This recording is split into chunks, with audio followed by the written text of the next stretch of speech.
Hoje nós temos a alegria de estar recebendo aqui na nossa cidade o Padre Duarte Lara. Veio como peregrino, veio como devoto de São Miguel Arcanjo, veio para conhecer a cidade, veio para conhecer o local da aparição de São Miguel, veio para rezar e nos dá esse grande presente de estar aqui conosco. Já presidiu a Santa Missa às 17 horas e agora vai conduzir essa noite de pregação, de adoração. Então, Padre Duarte Lara, com muita alegria, nós queremos acolher o Senhor nessa noite. Seja muito bem-vindo entre nós. E que São Miguel Arcanjo interceda sempre por suas necessidades, por seu ministério. A gente sabe que o Senhor tem uma missão grandiosa que literalmente abala o inferno. Que São Miguel Arcanjo esteja ao seu lado lhe dando forças. Obrigado. Tenho uma notícia triste para dar. Senhor do céu.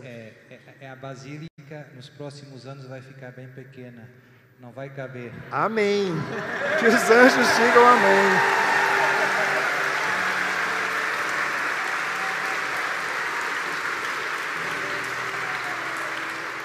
Convido a todos a estender as mãos para o Padre Duarte Lara. E nessa Ave Maria, com toda a simplicidade, mas ao mesmo tempo com toda a profundidade desta oração, vamos pedir que Nossa Senhora esteja sempre ao lado dele, ela que é a mãe das vocações, a mãe dos sacerdotes, interceda por ele, por sua missão na igreja, por sua vida, e que ela possa revesti-lo da graça de Deus, para nessa noite ser instrumento do Senhor em nossas vidas. Ave Maria, cheia de graça, o Senhor é convosco. Bendita sois vós entre as mulheres, bendito é o fruto do vosso ventre, Jesus. Santa Maria, Mãe de Deus, rogai por nós, pecadores, agora e na hora de nossa morte. Amém. É com o Senhor. Obrigado, Padre Márcio. Então, podemos sentar? Oxi.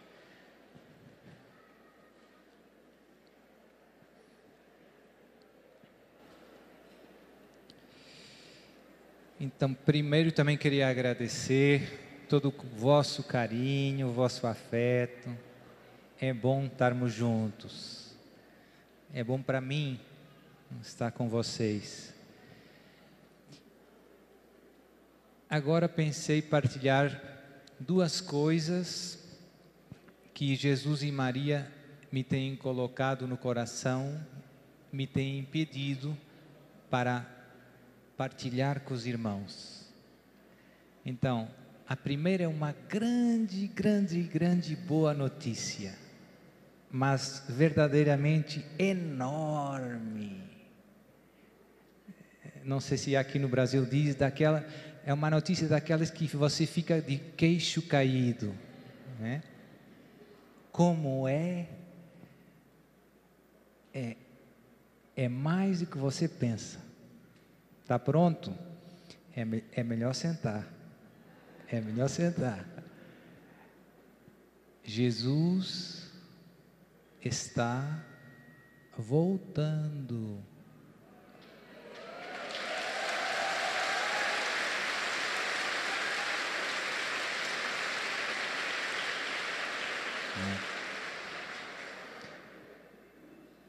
Não tem melhor notícia que essa. Por quê? Porque o mundo está um desmantelo. E Deus, chegou a hora em que Deus já disse, agora chega. Não permito mais.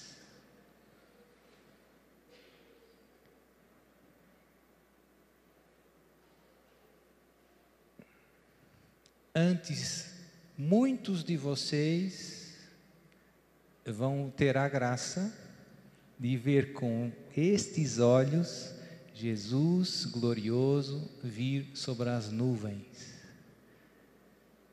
E São Paulo diz na segunda carta aos Tessalonicenses que ele virá para aniquilar o anticristo com o sopro da sua boca. Então, Jesus vem para destruir o mal. Deus nos ama tanto que tolera o mal, mas tolera apenas até um certo ponto. Quando tem um ponto em que é demais. E, como eu digo, está próximo. O que significa próximo, Padre? Significa que muitos de nós vamos ver. Mas a Bíblia diz que ninguém sabe o dia e a hora. Verdade? Eu não sei o dia e a hora.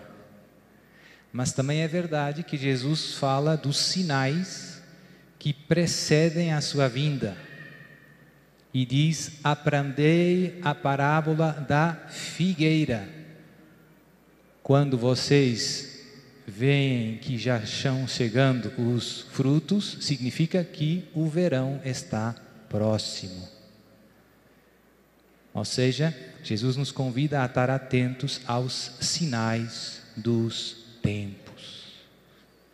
E Padre, quais são esses sinais que nos mostram que a vinda de Jesus está próxima, que está às portas? São vários. No Evangelho de São Mateus, no Evangelho de São Lucas, temos os famosos discursos escatológicos, em que Jesus fala de quando virdes, fala desses tempos, mas não é só aí. Também Paulo, eu já citei, na carta aos Tessalonicenses, o Apocalipse, e alguns profetas do Antigo Testamento, Isaías, Joel é muito importante, Daniel. Então tem muito texto bíblico que fala do tema do dia de Javé, o dia em que Deus intervém na história para destruir o mal. Tem vários sinais que Jesus fala que são mais sociais. Quando ouvirdes falar de guerras, de doenças, de terremotos. E tem muita gente que diz: Padre, mas sempre houve guerra. É verdade.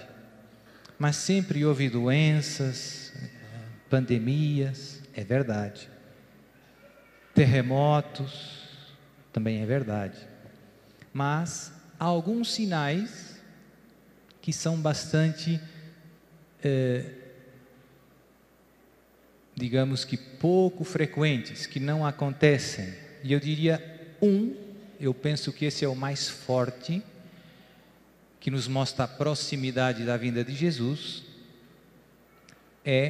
Também está nas cartas de São Paulo, Tessalonicenses, é a chamada grande apostasia. É uma palavra assim meia estranha, que a gente não usa normalmente. O que significa apostasia? Significa o abandono da fé, na sua globalidade.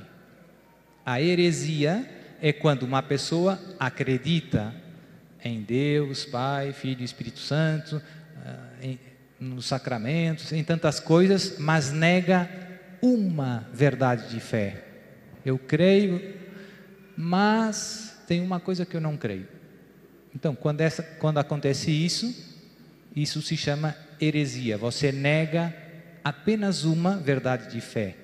Quando você rejeita tudo o que Deus revelou, tudo o que a igreja ensina, quando você pega, digamos assim, em toda a revelação de Deus e diz: eu não quero mais, eu vou colocar isso tudo no lixo, isso se chama apostasia. É a rejeição das verdades que Deus nos revelou, no seu conjunto. Não é a negação apenas de uma verdade, é o conjunto das verdades que eu não quero nada, não quero saber mais disso.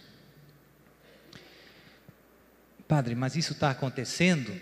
Sim, infelizmente, como você sabe, né? Basta ligar a televisão um pouquinho e todos sabemos que o mundo cada vez está mais longe de Deus. O homem virou as costas, digamos, a Deus. Vive na prática como se Deus não existisse. E isto é um fenômeno que quem gosta de estudar história, nunca aconteceu na história da humanidade como está acontecendo hoje. Teve momentos na história da humanidade em que houve problemas, sim. Teve momentos em que muita gente se deixou levar pelo pecado e não quis saber de Deus, sim. Mas nunca como hoje. Dilúvio. No dilúvio talvez seja parecido com o que estamos... A Escritura diz que Deus olhou e viu que os desígnios dos corações dos homens eram maus. E a Escritura até diz, com um modo humano de falar, que Deus se arrependeu de ter criado o homem. E depois a história de Noé, que Deus, havia alguns justos, poucos, que Deus salvou. Depois temos a história de Sodoma e Gomorra. Depois temos a questão da libertação do Egito e a experiência do deserto, 40 anos, por causa da dureza de coração. Depois a destruição da Assíria, depois os 70 anos de exílio na Babilônia. Ou seja, muitas vezes até o povo santo que Deus escolheu se afastou de Deus. A Bíblia usa a expressão de endureceu o coração. Pois hoje eu creio, é a minha opinião, que nunca como antes na história da humanidade tivemos este fenômeno num grau tão grande. Vou dar alguns exemplos práticos. Por exemplo, nunca tivemos tantos abortos como acontece hoje no planeta Terra. E o mais triste é que também outra coisa que nunca aconteceu na história da humanidade é, na cabeça de muitas pessoas, os filhos não são uma bênção, mas são uma maldição. Ou seja, os casais não querem ter filhos. Isso é uma coisa estranha, isso é uma coisa anormal. Isso é uma coisa que não acontece, ou que não acontecia. Hoje vivemos num mundo em que está tudo louco. E vocês sabem, né? Então tem aborto, tem divórcio como nunca teve, tem todas as consequências de virar as costas a Deus. O pecado é simplesmente consequência de não querer caminhar com Deus. E mesmo dentro daqueles que se dizem cristãos, e no nosso caso, cristãos católicos, nós temos tantos fenômenos muito estranhos. Vou dar um exemplo também. Em Portugal, 80% dos portugueses são batizados católicos. Somos 10 milhões de habitantes, 8 milhões se dizem católicos e são batizados na igreja e vêm fazer o casamento na igreja. Mas desses 8 milhões, desses 80%, só vai à missa ao domingo, talvez uns 7%. Em Lisboa, capital, só 4% de todos os católicos que moram em Lisboa vai à missa. Que estranho. E desses 4% que vão à missa, só uma pequeníssima parte se confessa. Então, se nós formos a ver desses 8 milhões que se dizem católico, quase ninguém vai à missa, e dos que vão à missa, quase ninguém se confessa. Apostasia. Apostasia. Perderam a fé. Já não creem. Têm tradições religiosas, mas é como um cadáver, é um corpo sem vida, não tem alma, perdeu a vida. Tem tradições, quer ir na procissão, vai na festa do padroeiro, vem na sexta-feira santa, mas já não tem uma relação de amizade com Jesus. Falta a alma, falta a fé viva. E por isso tantos desses católicos, a gente vai no centro espírita e encontra eles lá. Não vai à missa, mas ou se tem problemas, vai lá na curandeira deitar os búzios para ver o que é que se passa. E é católico, se diz católico. Na raiz de tudo isso está a perda da fé. Então, esse, na minha opinião, é o sinal mais forte. E este problema, e aqui vem a parte mais assustadora, esse problema atacou também os pastores da igreja. Tem padres que não creem em coisas essenciais.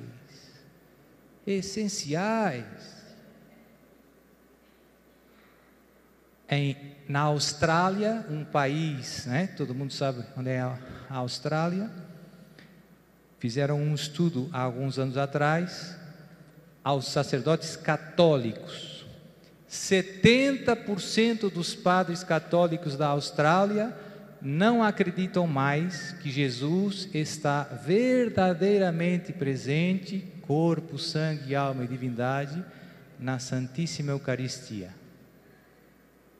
Não são os fiéis, são os padres. Não acredita mais. Apostasia.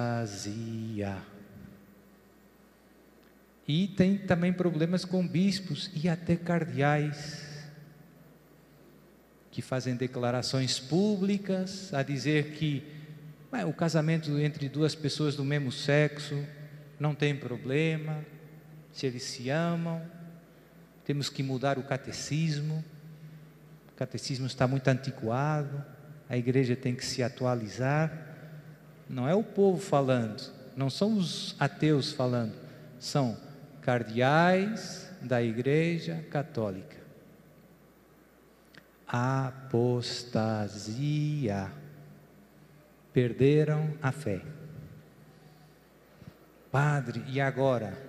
E agora, Deus conta com o seu sim e com o meu sim para reconstruir, para renovar a Santa Igreja.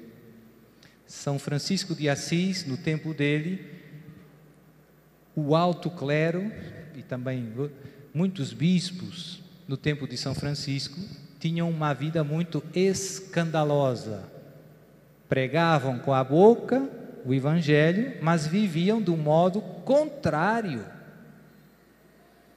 E uma vez São Francisco de Assis estava rezando e ouviu a voz de Jesus. Estava rezando numa capela que estava ruindo, o telhado caiu, as pedras estavam caindo, tinha os muros, mas estava meia destruída.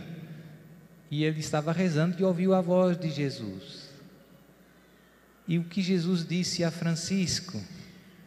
Uma frase famosa, muitos de vocês conhecem: Francisco, vai e reconstrói a minha igreja, que como tu vês, está caindo em ruínas. Vai e reconstrói. Então hoje Jesus diz isso a você e a mim. Irmão e irmã, não se escandalize com os pecados dos outros cristãos, nem dos padres e nem dos bispos. Você não deve tirar os olhos de Jesus. Você não deve largar a palavra de Jesus. Você deve permanecer firme na fé. Firme na fé. E com esse seu sim a Deus, você estará reconstruindo a igreja de Jesus. Pelo seu testemunho, pela sua firmeza. Não é preciso discutir com o padre. Não é preciso mandar cartas ao bispo. Mas é preciso um povo firme na fé e que seja generoso na oração e na penitência. Em Fátima, Nossa Senhora pediu a 3 pequenas crianças para rezarem e fazerem penitência pela conversão dos pecadores. A solução da apostasia no mundo passa pela oração e pela penitência. Quem são os pecadores? São aqueles que não creem, não adoram, não esperam, não vos amam. Como é que a gente traz eles de volta, Padre? Pela oração e pela penitência. Essas são as grandes armas que o céu nos convida a usar. Mas podemos fazer um encontro de oração na igreja? Claro. E podemos convidar o Guto para animar? Claro.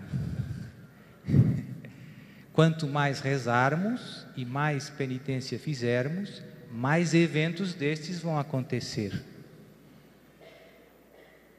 Porque a obra da renovação da humanidade, a obra da renovação da igreja, é uma obra, sobretudo, que vem de Deus. E para que Deus entre nesse mundo, você e eu temos que dobrar o joelho. Essa é a estrada.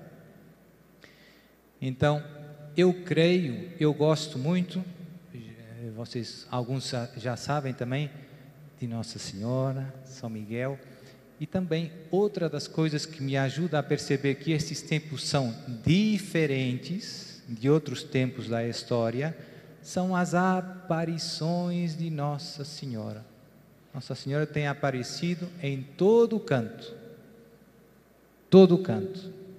sempre com a mesma mensagem: conversão, conversão, oração, oração.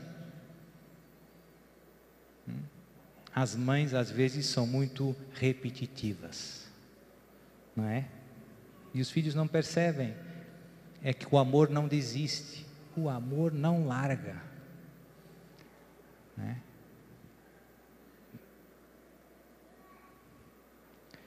E por isso Nossa Senhora aparece aqui, ali, e sempre com essa mensagem de urgente convite, urgente à conversão, à mudança de vida, à oração, à reparação, à penitência, a permanecer firme na fé.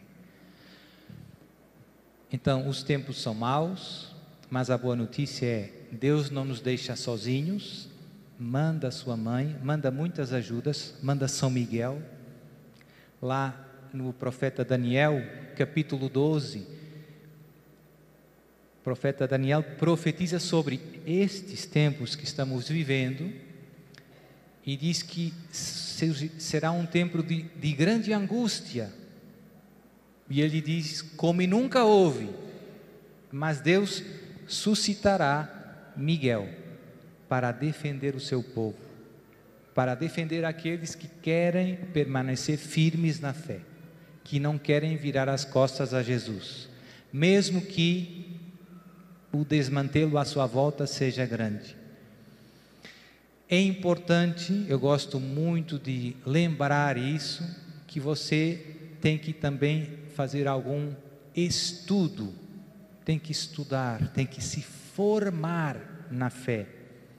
Eu vejo que tem pessoas que crescem digamos, fisiologicamente, têm mais anos, têm estudos da escola, cada vez sabem mais, mas que às vezes na fé não progridem.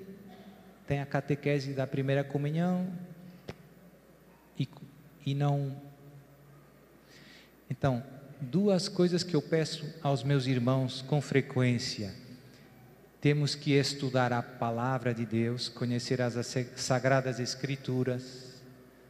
A Bíblia não é só para abrir uma vez por semana e para ler uma frase por semana, não. Você também não almoça uma vez por semana, não é? Então temos que pegar na palavra e estudar as escrituras. É verdade que nós usamos as escrituras para rezar, para ouvir a voz de Deus, mas também é necessário conhecer, porque às vezes nós lemos sempre as mesmas passagens e não lemos, digamos, com mais cuidado, tentando conhecer. Deus quis as Sagradas Escrituras para falar com você, e você às vezes só lê um pouquinho, já chega, né? Segunda coisa, catecismo da Igreja Católica. É muito prático. O catecismo, no fundo, resume de uma maneira muito, digamos, organizada, por temas, o que está na Bíblia e que a Igreja transmite fielmente há 2000 anos. E tem coisas que não está na Bíblia são coisas novas. Se você for procurar na Bíblia o que diz a Bíblia sobre a eutanásia, você não encontra a eutanásia na Bíblia. Ou sobre a reencarnação, você não encontra a reencarnação na Bíblia. Então, mas se você for no catecismo, você encontra. Fala lá sobre a eutanásia e diz que é mal, que é contra o 5º mandamento: não matarás. E sobre a reencarnação, o catecismo fala e diz que a reencarnação é um engano, que é uma mentira. A gente só morre uma vez, e por isso essa vida é tão importante, por isso as nossas escolhas são tão decisivas. E por isso na Ave Maria nós rezamos agora e na hora da nossa, rogai por nós, Santa Mãe de Deus, agora e na hora da nossa, porque só tem uma vida, e depois da morte acabou, céu, purgatório ou inferno, não tem outra solução. Então, é importante estudar o catecismo, é importante estudar as Sagradas Escrituras. Para quê? Para alimentar a fé, para conhecer a fé, para resistir aos erros que estão à nossa volta e que às vezes vêm, como eu dizia, infelizmente, até dos próprios pastores. Triste. Tem bispo que diz que o demônio não existe. Triste. Tem bispo que diz que o inferno não existe. Tem bispo que diz que Nossa Senhora não é virgem. São heresias. Mas para você não se deixar confundir, tem que conhecer as Escrituras e o catecismo e rezar pelos bispos. Não vale a pena discutir com os bispos. Então, estudo. Sem estudo vai ser difícil perseverar na fé. O estudo chega, padre? Não, mas é necessário. Sem estudo você se vai confundir com facilidade. Segunda coisa, nós temos que rezar. Já falei um pouco na homilia. Não dá para viver sem respirar. Não dá para viver sem rezar. Rezar todos os dias. Nossa Senhora pede sobretudo o terço, ou em algumas aparições o rosário. Em Fátima, Nossa Senhora apareceu 6 vezes e 6 vezes pediu às 3 crianças de rezarem o terço todos os dias. Não é quase todos. E eram crianças. Não tem desculpa, né? Crianças, 6 anos. 6 anos tem que rezar. Nossa Senhora pediu para rezar o terço todos os dias. E a Jacinta rezava mais que um. E o Francisco rezava mais que um. Então, estudo, oração, confissão frequente. Nossa Senhora também fala, em Fátima, Nossa Senhora fala da devoção dos 5 primeiros sábados. E um dos pontos é a confissão. Então, Maria está prometendo que, a promessa é muito bonita, prometo a todos aqueles que durante 5 primeiros sábados se confessarem, comungarem, rezarem o terço e meditarem 15 minutos nos mistérios do Rosário, nos 15 mistérios, agora já são 20, todas as graças necessárias para alcançar a salvação eterna. Nossa Senhora de Fátima está prometendo o céu para quem fizer os 5 primeiros sábados. Tão fácil, só não vai para o céu quem não quer. É fácil. 5 primeiros sábados. E isso inclui a confissão. Confissão uma vez por mês. Você toma banho, sim ou não? Que bom. Não se esqueça de lavar a sua alma. Ah, pois. A alma também precisa de tomar banho. Se chama confissão. E a alma se suja, padre? Se suja com o pecado. E depois a Eucaristia. Não tem nenhuma oração que nos ajude mais, que nos fortaleça mais espiritualmente do que a Eucaristia, a Santa Missa, sobretudo a Sagrada Comunhão, corpo, sangue e alma, divindade de Jesus, Jesus vivo, o mesmo Jesus que há 2000 anos caminhou sobre as águas, né? Curou os paralíticos. Esse Jesus quer ir para dentro de você. Oxe, pense. Jesus está no sacrário, mas somente de passagem, onde Ele quer terminar a sua viagem, desde as mãos do Padre no altar, é no seu coração. Esse é o sacrário que Ele mais gosta. Esse é o verdadeiro sacrário de Jesus. Aquele ali é bonito, mas Jesus prefere o seu coração. E para isso acontecer, você tem que vir na missa e receber bem a Sagrada Comunhão. Receber bem. Não se pode comungar em pecado mortal. Infelizmente tem modas, mais apostasia que a gente ouve. Pessoas que vivem juntas, que não estão casadas, vivem como se estivessem casadas e vêm fazer a comunhão. Não pode. Por quê? Porque é impossível entrar em comunhão com Jesus sem largar o pecado, sem me arrepender do pecado.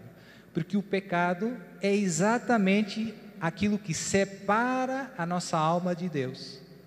O pecado separa a nossa alma de Deus. Se você não se arrepende, Deus não consegue entrar no seu coração de novo. Deus quer entrar, mas sem arrependimento não consegue entrar. O seu coração está fechado. É necessário o arrependimento. E no caso dos pecados graves, a igreja diz que ensina que é necessária a confissão sacramental antes da comunhão. Importante, porque senão eu cometo mais um pecado, que é receber indignamente o corpo de Jesus. Se chama esse pecado sacrilégio. São Paulo, na primeira carta aos Coríntios, afirma: aquele que come e bebe indignamente o corpo do Senhor será réu do corpo do Senhor. Então, cuidado, é muito sério. Não tem nada mais santo nessa terra que Jesus na Eucaristia. E às vezes nós fazemos tantos sacrifícios para conseguir coisas boas do mundo. Tem gente que trabalha para comprar a sua casa. Trabalha para trocar de carro. Trabalha para os filhos estudarem na escola. Isso é bom? Sim. Mas não está disposto a fazer um pequeno sacrifício para receber Jesus na Eucaristia. O que é que isso mostra? Mostra que falta fé e amor a Jesus. Não tem a graça maior que nós podemos receber nesta vida, aqui na terra, é fazer a Santa Comunhão. Lá nas minhas paróquias, eu sou um pouco brincalhão, né? Hoje aqui estou meio sério. Já tivemos o Guto, então eu digo, se você tivesse que escolher, né? Pergunta para você esta noite, entre ganhar a Mega Sena e ou vir à missa aqui do Padre Márcio e receber a Sagrada Comunhão, o que é que você escolhia? Oxente, padre. Calma, padre, calma. Então, eu ia aceitar a Mega Sena, mas depois vinha correndo para a missa, ia dar uma oferta bem generosa lá para o santuário. Pois é. Gente, todos nós somos muito bons a justificar aquilo que nós mais queremos. E se você tivesse apenas uma chance, ou a Mega Sena, ou a comunhão, e depois não havia mais missas. Padre, problema, né? É bom às vezes fazer essas brincadeiras, porque nos ajudam a dar valor ao que tem mais valor. Às vezes Deus se dá a nós com tanta facilidade, às vezes nós estamos presentes nas coisas mais maravilhosas, e por ser tão fácil e por ser tão gratuito, nós não damos o justo valor. Nós não damos o justo valor. Então, estudo, oração, rosário, confissão, Santa Missa. Quem fizer estas coisas vai perseverar na fé. Jesus fala em várias passagens sobre a sua vinda, e uma das coisas que diz é: quando o Filho do Homem voltar, acaso encontrará fé sobre a terra?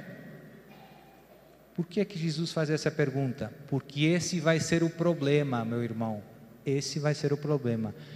A fé vai sobrar, mas vai sobrar apenas num pequeno grupo, um pequeno resto, que vai ser perseguido. Perseguido. A coisa vai arrochar. Então, se você não rezar, se você não estudar, você se vai confundir, você se vai desanimar, e quando vier a perseguição, você vai fugir. Corra, minha filha! Vai fugir.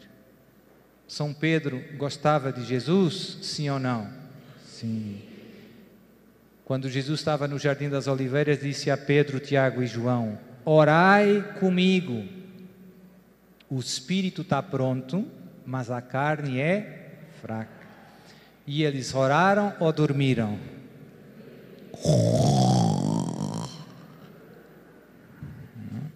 E depois chegaram os soldados, pegaram Jesus.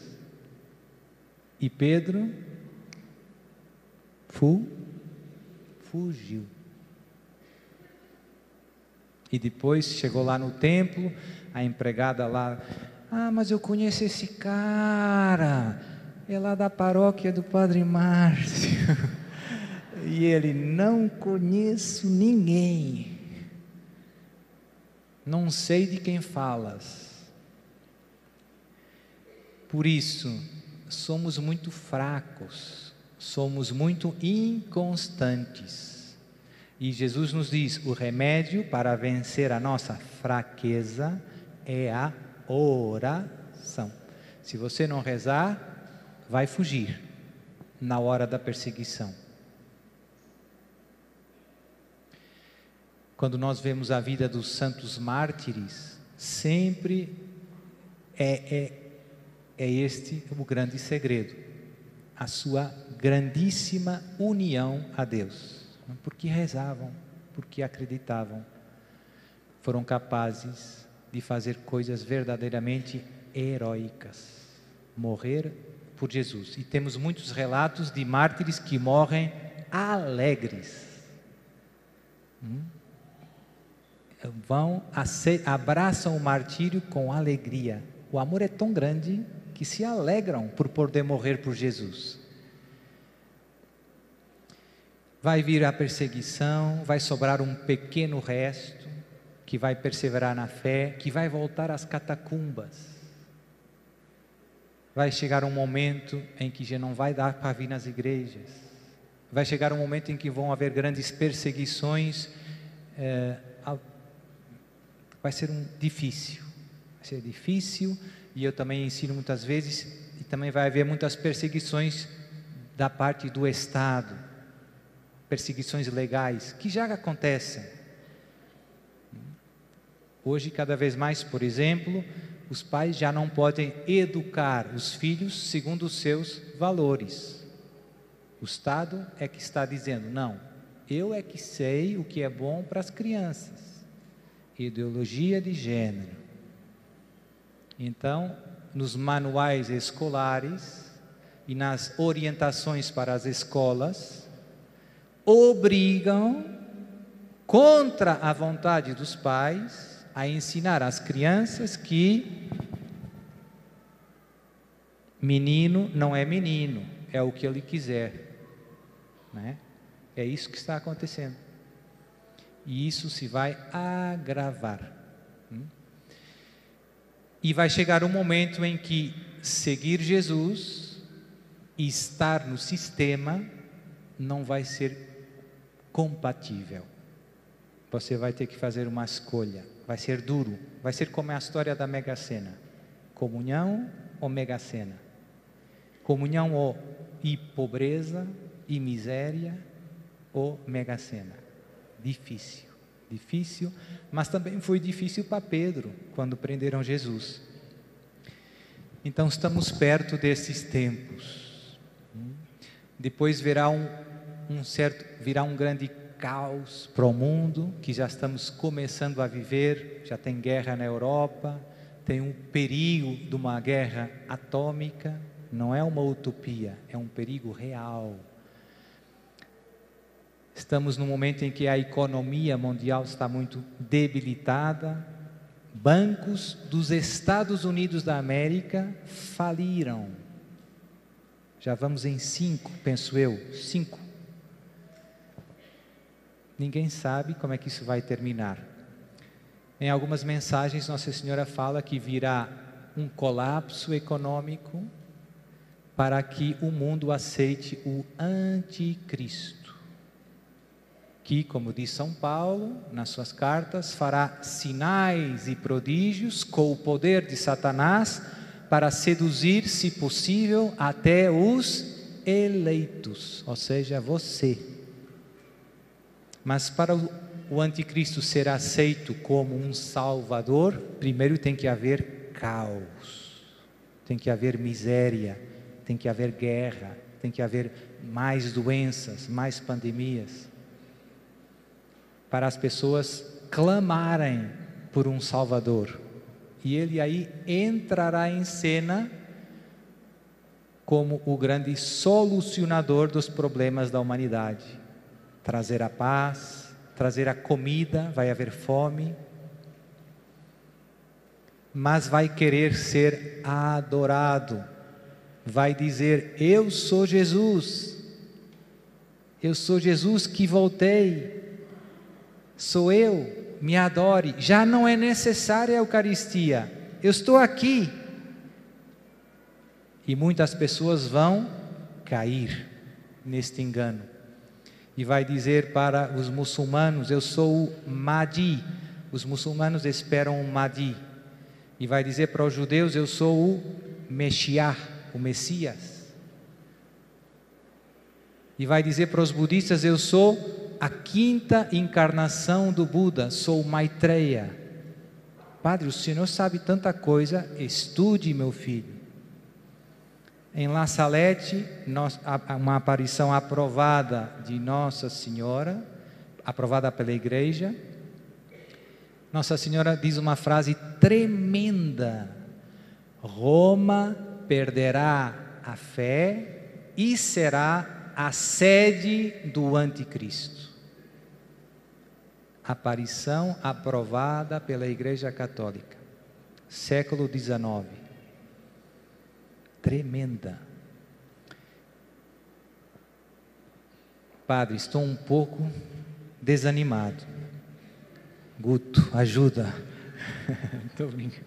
Então, volto à boa notícia do princípio. A boa notícia é: Jesus está para pôr um ponto final neste desmantelo. Já chega. Chega. Mas esta etapa final, antes da volta de Jesus, vai ser turbulenta. Nós temos que nos lembrar que é temporário, vai ser difícil, mas não vai durar muito. Aguenta firme, calma, aguenta firme. Jesus usa a imagem da mulher que está para dar à luz. Se misturam os sentimentos, a alegria de ver um filho chegar, mas as dores de parto. Dizem que é difícil, que as dores de parto não é fácil, né? Eu acredito, né? Como é óbvio, não tenho escolha, né? Então Jesus usa essa imagem. Então é isso, nós estamos no trabalho de parto. Eu diria que já arrebentaram as águas, mas então agora começam as dores. Está terminando o tempo da misericórdia. O mundo não se quis converter, não deu ouvidos aos apelos do céu. Agora começam a vir os amargos castigos. A pandemia foi a guerra, a fome. Mas você não perca a paz, é necessário passar pelo parto para ter o bebê no colo. Vale a pena. Vale a pena, vale o sofrimento. Que é temporário. Então não perca o foco, não tire os olhos de Jesus, permaneça firme, estude, reze e louve. Deus, no fundo, se eu quisesse resumir o que Deus espera de mim, de você, em duas palavras: santidade de vida. É isso que é estar preparado para a vinda de Jesus. Santidade de vida. E por isso não adiemos mais. A gente sempre pensa: mais tarde eu vou me aposentar. Agora não dá, Padre. Tenho tanta coisa. Santidade de vida. E você pode ter muita coisa. Deus não pede para você abandonar as suas obrigações. Deus pede para você o amar sobre todas as coisas, através das suas obrigações. Esse é o segredo da santidade. Santidade não é só rezar, rezar, rezar. é amar a Deus através das suas obrigações. Você é professor? Prepare bem as aulas. Você cuida da casa? Cuide bem da sua casa. Você é advogado? Você é médico? Amar a Deus através das nossas obrigações. Obrigado, Guto, por esse acorde. Então, vamos adorar Jesus. Não fiquem tristes. Sem as dores de parto, não há bebê nos braços. E esse bebê se chama Menino Jesus. Está chegando. Que bom. Obrigado, Senhor.